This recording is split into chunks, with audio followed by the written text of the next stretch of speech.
It started like any other ordinary day at the hotel, a routine of check-ins, check-outs, and the usual occasional complaints. My name's Rachel, and as the manager, it's my job to handle whatever comes my way. That day, I was at the front desk when a sharply dressed man stormed over, exuding frustration. He looked polished, designer suit, perfectly styled hair. The whole package, and he wasn't happy. He slammed his phone onto the counter, glaring at me as if I had personally wronged him. The state of my room is unacceptable. Who's in charge here? He barked, his tone cutting. I summoned my best customer service smile, determined to diffuse the situation. I'm so sorry to hear that. I'm Rachel, the manager. Let's fix this right away. He crossed his arms, still radiating annoyance. You'd better. I was about to call the owner. What did you say your name was again? Rachel, I repeated calmly. Let's get this sorted out for you. How about I upgrade you to one of our best rooms at no extra charge to make up for the inconvenience? He hesitated before nodding, and I led him to one of our top suites. As we walked, I could feel his tense demeanor starting to ease. When we arrived, I opened the door and gestured for him to look inside. His expression softened as he took in the spacious, luxurious room. This will do nicely, he said with a relieved sigh. Then, almost sheepishly, he added, sorry for snapping earlier. I'm Shawn. It's just, I've been traveling for weeks, and it's starting to wear on me. No problem, Shawn, I said with a reassuring smile. We all have rough days. Let's make sure the rest of your stay is as smooth as possible. As I handed him the new room keys and finalized the paperwork, we chatted a bit. He told me he was a cryptocurrency investor, enjoying the perks of his recent successes. It sounds exciting, I said. It's not as glamorous as it seems, he admitted with a shrug. Still, you must meet some interesting people on the road, I replied. He chuckled. Yeah, like hotel managers who can handle a guy throwing a fit. I laughed, appreciating the lightheartedness. Well, it's part of the charm of the job. Before heading into his room, he turned to me with a surprising question. Hey, Rachel, would you like to grab dinner later? I feel like I owe you for putting up with me. I blinked, caught off guard by the unexpected invitation. But his sincerity was hard to miss. Sure, Shawn. That sounds nice, I said, smiling. And just like that, what started as a tense encounter turned into an unexpected dinner with a guest. From that night on, things between Shawn and me shifted slightly. It wasn't just lighthearted conversations anymore. It felt like we were peeling back the layers, getting to know the parts of each other we usually kept hidden. We didn't try to label what we were. There was no need.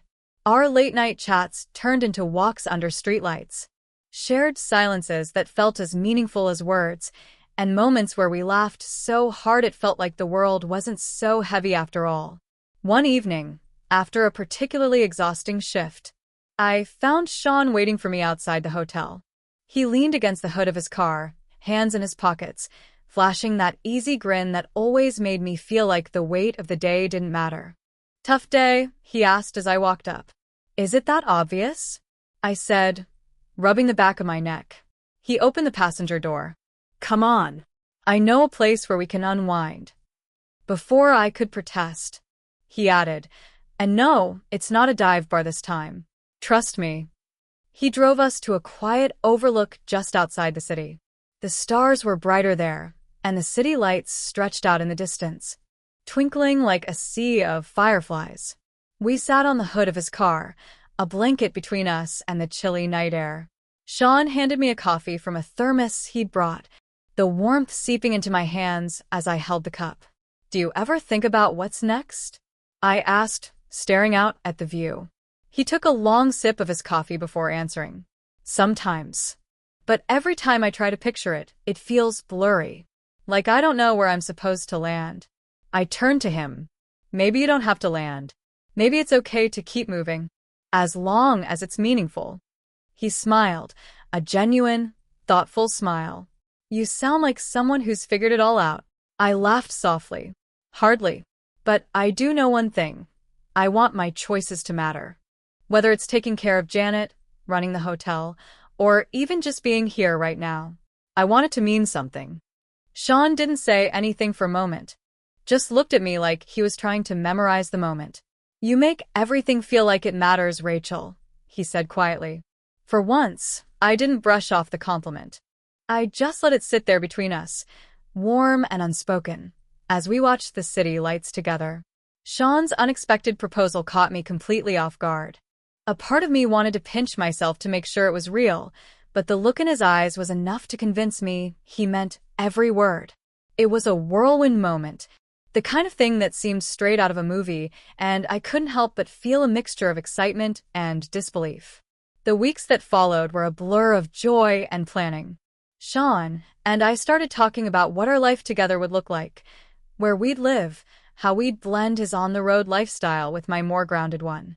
I could tell he was genuinely trying to make it work, even though I knew settling down would be a big shift for him. But as much as we were planning for the future, there was still a lingering sense of hesitation in the back of my mind. Shawn's sudden shift from being non-committal to proposing had been so abrupt that I couldn't help but wonder if he'd fully thought it through. Still, I decided to trust him and us. One evening, as we sat on my couch poring over wedding ideas, Shawn suddenly looked up at me, his expression serious. "There's something I need to tell you," he said, his voice unusually quiet. My stomach dropped. "Okay," I said, setting down the stack of magazines I'd been flipping through. "What is it?" He hesitated for a moment, running a hand through his hair before speaking. "Before we get married, you should know my parents. They're not going to be happy about this." I frowned, confused. "Why wouldn't they be happy? Have you even told them about us?" He shook his head. "Not yet. My family has expectations. They've always wanted me to settle down with someone from their circle, someone who fits into their world. And well, they might see you as..." I raised an eyebrow, crossing my arms. "As what, Shawn?" "Not good enough," he said reluctantly. "But that's not how I feel, Rachel. You're everything I've ever wanted, and I don't care what they think. I just need you to be prepared for them to be difficult." The revelation stung, but I appreciated his honesty. "So, you're telling me your family's going to look down on me, but you still want to go through with this?" "Yes," he said firmly. "Because this isn't about them. It's about us." I let out a slow breath, trying to process what he was saying. Shawn's world was more complicated than I'd realized, but if he was willing to stand by me, then I was willing to face whatever challenges came our way. "Okay," I said, meeting his gaze. "But if your family comes after me, you'd better have my back." He smiled, pulling me into a tight hug. "Always." It wasn't the fairy tale I'd imagined, but it was real, and that was enough for me. Things seemed to be going perfectly, or so I thought. The wedding was only a month away, and Shawn assured me that everything was on track. He'd booked the venue, ordered the flowers, and even talked to a chef about a custom menu. I trusted him completely, but little doubts began to creep into the back of my mind. One evening, I decided to check in on the wedding plans. "Hey, Shawn," I asked casually, "can you show me the confirmation for the venue? I just want to make sure everything's set." He hesitated for a moment, his usual confident demeanor faltering just slightly. "Oh, don't worry about it, Rachel. I've got it all under control. You don't need to stress yourself out." Something about his tone didn't sit right with me. "I'm not stressing. I just want to take a look. It'll help me feel more involved." Shawn gave a tight smile. "It's really nothing to worry about. Trust me, I've got it all handled." That was the first time I felt a knot of unease. Why was he so reluctant to share the details with me? Still, I didn't want to seem like I was doubting him, so I let it go for the moment. A week later, while I was cleaning out some old paperwork, I came across a folder that held my bank statements. Out of curiosity, I decided to double-check the account I'd transferred the wedding money to. The account was labeled under Shawn's name, but when I pulled up the most recent activity, I froze. The $30,000 I'd transferred wasn't there. It wasn't spent on venues or flowers, it was gone. Completely drained. My heart raced as I stared at the screen. My stomach dropped, and a cold wave of dread washed over me. I wanted to believe there was some kind of mistake, but deep down, I knew something was wrong. I grabbed my phone and called Shawn immediately. He picked up on the second ring, his voice as smooth as ever. "Hey, Rachel. What's up?" "Shawn," I said, my voice shaking. I was looking at the account I transferred the wedding money to. Where is it? What happened to the $30,000? There was a pause, too long to be innocent. "Rachel," he started, his tone soft and cautious. "I can explain." My grip on the phone tightened. "Then explain. Right now." He hesitated again, and that's when it hit me. He had lied. All his charm, all his promises, it was all a facade. And now, I was left holding the pieces of a shattered dream. "I needed it for something important," he finally said, his voice low. "It's complicated." "Complicated?" I repeated, my voice rising. "What could possibly be more important than the wedding you've been planning with my money?" Shawn sighed, but I wasn't about to let him off the hook. "We're going to talk about this in person," I said firmly, hanging up before he could say another word. I didn't know what I was going to do, but one thing was clear: Shawn had betrayed me, and I was going to find out exactly how deep his lies went. My hands shook as I stared at the screen, rereading the messages to make sure I wasn't imagining things. But there was no mistaking it. This wasn't a misunderstanding or some sick joke. It was real. A mix of anger, betrayal, and heartbreak boiled inside me, threatening to spill over. I wanted to scream, to throw Shawn's phone across the room, but instead, I sat frozen, the weight of the betrayal crushing me. How could they do this to me? Janet, my sister, the one person I thought I could trust no matter what. And Shawn, the man I thought I was going to spend the rest of my life with. I knew I couldn't sit there feeling sorry for myself. I needed a plan. I grabbed my own phone and started taking screenshots of the messages, making sure to capture every detail. If they thought they could get away with this, they were wrong. I wasn't just going to roll over and let them destroy my life. By the time Shawn got back, I had calmed my outward appearance, though my mind was racing with what to do next. He walked in, his usual charm plastered on his face, oblivious to the storm brewing inside me. "Hey, babe," he said, leaning in for a kiss. I stepped back, forcing a smile. "Forget something?" I held up his phone. He froze for a fraction of a second before laughing nervously. "Oh, thanks. I was wondering where that was." "Must have been busy texting Janet," I said, my voice steady but icy. His face went pale. What are you talking about?" I threw the phone onto the couch. "Don't even try to lie to me, Shawn. I saw everything. The messages, the plans, the baby, all of it." He stammered, his charming facade cracking. "Rachel, it's not what it looks like." I crossed my arms, glaring at him. "Really? Because it looks like you and my sister have been plotting to scam me out of everything I have while planning to start your little family behind my back." His silence was answer enough. I didn't give him a chance to come up with excuses. "You need to leave. Now. And don't think for a second I'm going to let you walk away with my money. I've already contacted my bank to freeze everything. You're not getting a cent." Shawn's eyes widened. "Rachel, wait, please." I cut him off. "No. You made your choices. Now you get to live with them. Get out." He stood there for a moment, like he was weighing his options, but he must have realized I wasn't bluffing. Grabbing his phone and keys, he left without another word. Once the door slammed shut, I let myself crumble. I sank onto the couch, tears streaming down my face. The betrayal stung deeper than I could have imagined, but I wasn't going to let it break me. The next step was Janet. If she thought she could hide from this, she was in for a rude awakening. I dialed her number, my hands trembling. She answered on the second ring, her voice bright and cheerful like nothing had happened. "Hey, sis," she chirped. "Save it," I snapped, cutting her off. "I know everything, Janet. Everything." There was a pause, and then her tone shifted. "Rachel, I can explain." "You can explain?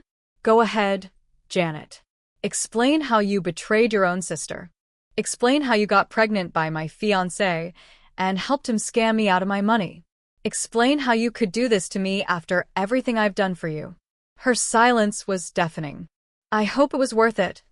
I continued, my voice breaking. Because you've lost me. Don't call me, don't text me, don't come near me. You and Shawn can have each other. You deserve him. And with that, I hung up, cutting the line between us. In the days that followed, I focused on picking up the pieces of my life. I canceled the wedding, informed everyone of what had happened, and made sure Janet and Shawn couldn't access any of my accounts. It was painful, but it was necessary. I leaned on Olivia and my close friends, who rallied around me with support and love. They reminded me that I was strong, that I deserved better, and that this betrayal didn't define me. Months later, I started to rebuild, not just financially but emotionally. I moved to a new apartment, one that wasn't filled with memories of Shawn, and threw myself into my work. Slowly but surely, I began to heal. As for Shawn and Janet, I heard through the grapevine that their relationship didn't last long.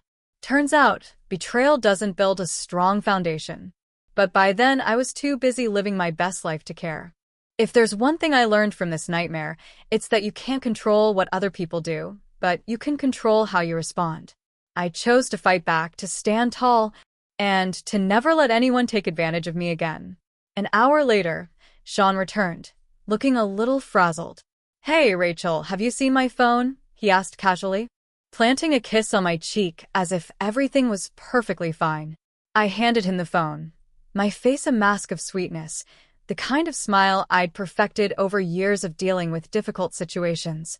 "You left it here," I replied lightly. "Must be losing your edge, forgetting something so important." He chuckled, scrolling through the screen, likely checking for missed messages. I studied him carefully. Did he suspect I knew? Was he even slightly concerned about the tangled web he'd spun? But Shawn didn't have a clue. He was relaxed, even amused by something on the screen, completely oblivious to the storm brewing beside him. My fists clenched involuntarily, the betrayal burning hot in my chest. "Fine," I thought, "enjoy your laugh while you can." Later that night, we lay in bed, Shawn smiling as he waxed poetic about our future. "This wedding, our life together, it's going to be amazing, Rachel. You'll see." I turned to face him, my heart heavy with a cocktail of emotions. "I'm sure it will be," I murmured, letting him wrap his arms around me. As Shawn drifted off, blissfully unaware, I stayed awake, staring at the ceiling. My mind raced, replaying every betrayal and every lie. They thought I was naive, but they'd underestimated me. If Shawn and Janet wanted a show, I was going to give them one they'd never forget. For now, though, I'd keep playing my part, the doting fiancé, just a little longer. The wedding day arrived, a picture-perfect event that would have fooled anyone into believing it was a fairy tale.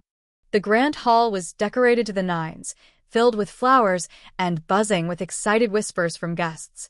No one had the faintest idea of the chaos waiting to erupt. As Shawn and I stood at the altar, the air heavy with anticipation, the moment was shattered by the loud creak of the doors swinging open. Janet strode in, wearing a wedding dress of all things, her steps deliberate and commanding. Gasps rippled through the crowd as everyone turned to stare at her. She marched down the aisle, her eyes locked on us, stopping only when she reached the altar. "Rachel," she said, shoving me aside with dramatic flair.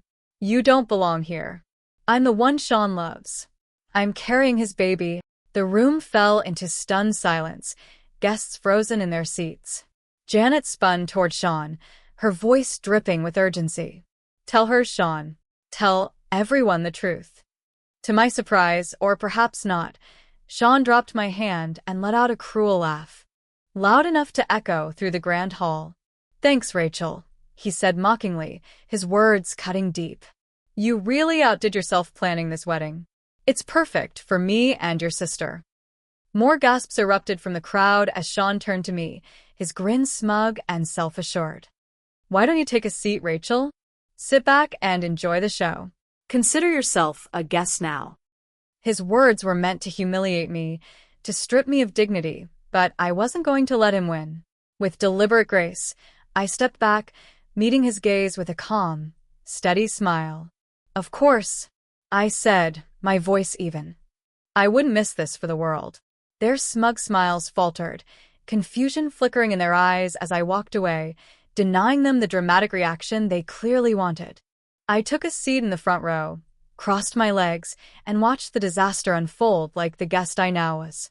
As Shawn and Janet turned to the priest to begin their vows, the ceremony was interrupted again, but this time, it wasn't me. A woman, older and clearly furious, stormed down the aisle, her voice ringing out with unrestrained rage. "Shawn," she shouted, making him freeze in place, his face going pale. "You lying, cheating scumbag." The room went silent, save for a few gasps and murmurs. Shawn's trademark smug grin vanished, replaced with sheer panic as the woman, now standing before everyone, raised her hand to point directly at him. "I'm his wife," she declared, her voice trembling with fury, "and the mother of his child, which he conveniently forgot, along with the vows he made to me." Janet's complexion turned ghostly white, her legs seeming ready to give out beneath her. She darted a pleading look in my direction, silently begging for support, but I stayed seated, my face calm and indifferent. I rose from my chair slowly, my voice steady and precise as I addressed the room. "Well, since we're all sharing secrets," I began, my words slicing through the tension, "I have a little surprise for everyone too." All eyes turned to me, the guests now on the edge of their seats. "Shawn isn't just a cheater," I continued, each word cold and deliberate. He's also broke. A private investigator confirmed that his so-called fortune is a lie. His investments tanked, and worse, he's been stealing money from his own family to cover his losses. The room erupted into whispers, the guests buzzing with scandal and disbelief. Shawn's carefully constructed facade was unraveling faster than he could control, and for once, his smooth-talking charm wasn't going to save him. The enraged woman, his wife, turned her attention to Janet. "And you," she hissed, storming toward her. "How dare you?" Janet stumbled back, her face streaked with tears, barely able to form a coherent response. "I didn't know," she stammered, her voice breaking. "You didn't know?" The woman shot back, her voice dripping with contempt. "Wake up, girl. He's left me and my child with nothing, and you actually think he's going to build a life with you?" Shawn tried to speak, raising his hands in an attempt to calm her. But the woman was having none of it. She slapped him hard across the face, the sound echoing through the hall like thunder, leaving the guests in stunned silence. As if the chaos wasn't already enough, the doors burst open again, and in walked another set of uninvited guests, Shawn's parents. The elderly couple, dressed impeccably and radiating disapproval, scanned the scene with a mix of disbelief and fury. Shawn's father, a stern-looking man in a tailored suit, spoke first, his voice booming across the room. "I am utterly ashamed of you, Shawn," he declared, his piercing gaze locking onto his son. "You've brought nothing but disgrace to this family." His mother, a frail woman clutching a handkerchief, shook her head as tears streamed down her face. "My son," she said, her voice trembling, "how could you do this? Deceiving these women, betraying your own wife. This is not how we raised you." Shawn, for the first time, looked completely lost. The charm, the confidence, the smirk, it was all gone. He stood there, stammering, trying to come up with something to say, but his father cut him off.